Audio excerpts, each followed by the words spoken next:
Attention, l'émission va commencer.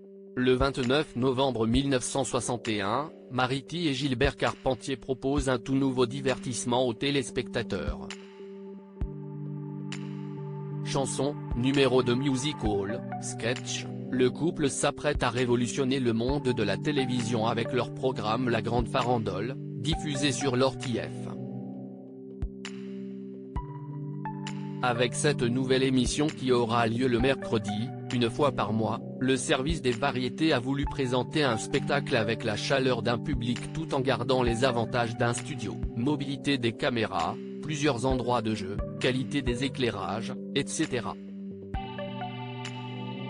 Un petit théâtre capable de recevoir 200 personnes a été équipé pour cette grande farandole, peut-on lire sur les bulletins de presse de l'époque relayés par le site de l'INA.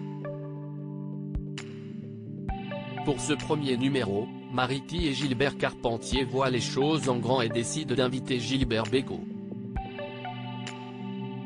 Si le chanteur fait vibrer le public en reprenant son titre et maintenant, le duo Jean-Marc Thibaud et Roger Pierre le fait rire aux éclats en reprenant des scènes de la pièce Enoch ou Le triomphe de la médecine de Jules Romain.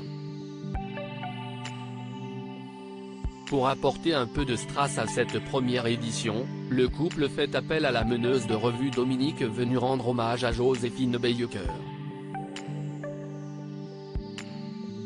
Bien qu'en noir et blanc, la magie de ce spectacle haut en couleur est immédiate.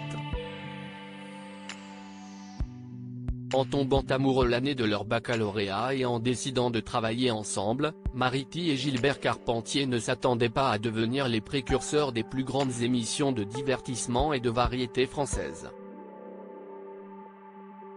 Supérieur à Mariti et Gilbert Carpentier, top à la fantaisie à la télé Johnny Hallyday, Sheila, les stars s'invitent chez les Carpentier forts de leur créativité et surtout de leur complicité, Mariti et Gilbert Carpentier se lancent un nouveau défi. Après leur voyage aux États-Unis, les deux producteurs décident d'offrir aux téléspectateurs français des shows à l'américaine. À partir de 1963, ils conçoivent le Sacha Show, puis Top A numéro 1. À chacun de ces numéros, le couple souhaite donner la part belle aux artistes invités. La clé de leur succès. Notre idée première a toujours été de mettre en valeur les vedettes et que ce soit elles qui soient maîtres à bord. Alors, nous leur apportons tout notre dévouement et tout ce que nous pouvons imaginer pour eux, tout ce que nous pouvons leur suggérer et après, on s'effaçait devant eux. C'est ce que nous avons fait toute notre vie et je pense que ça a créé un style. A assuré la productrice.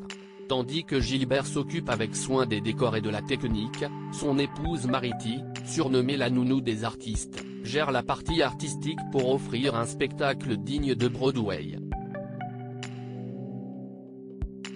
Tous les samedis de 1972 à 1982, des centaines d'artistes participent à ces émissions. De Johnny Hallyday en passant par Charles Aznavour, Michel Berger ou encore Gérard Depardieu, Véronique Sanson, Claude François et France Gall.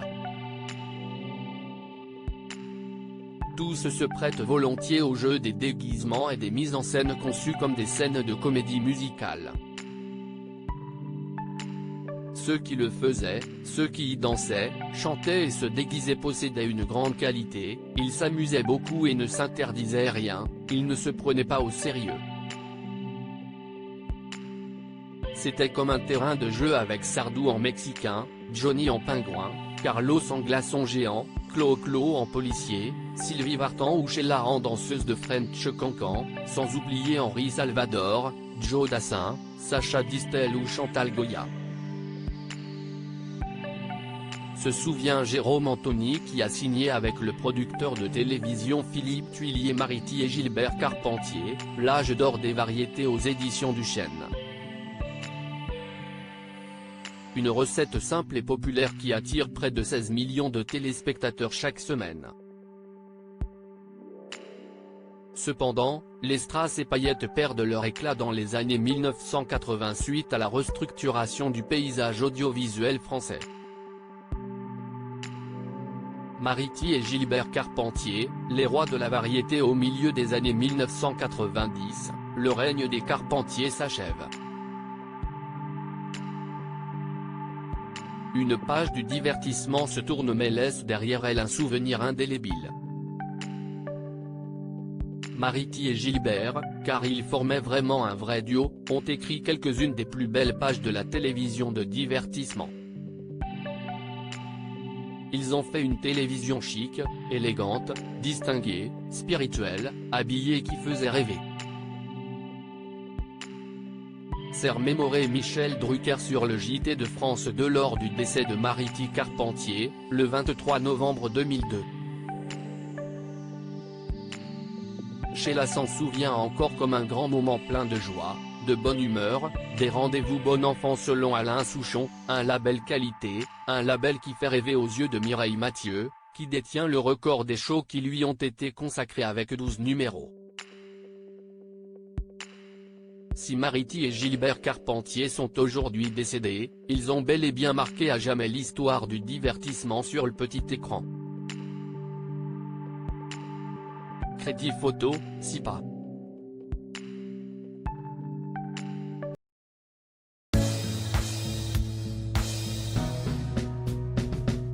But there's all times through the rough times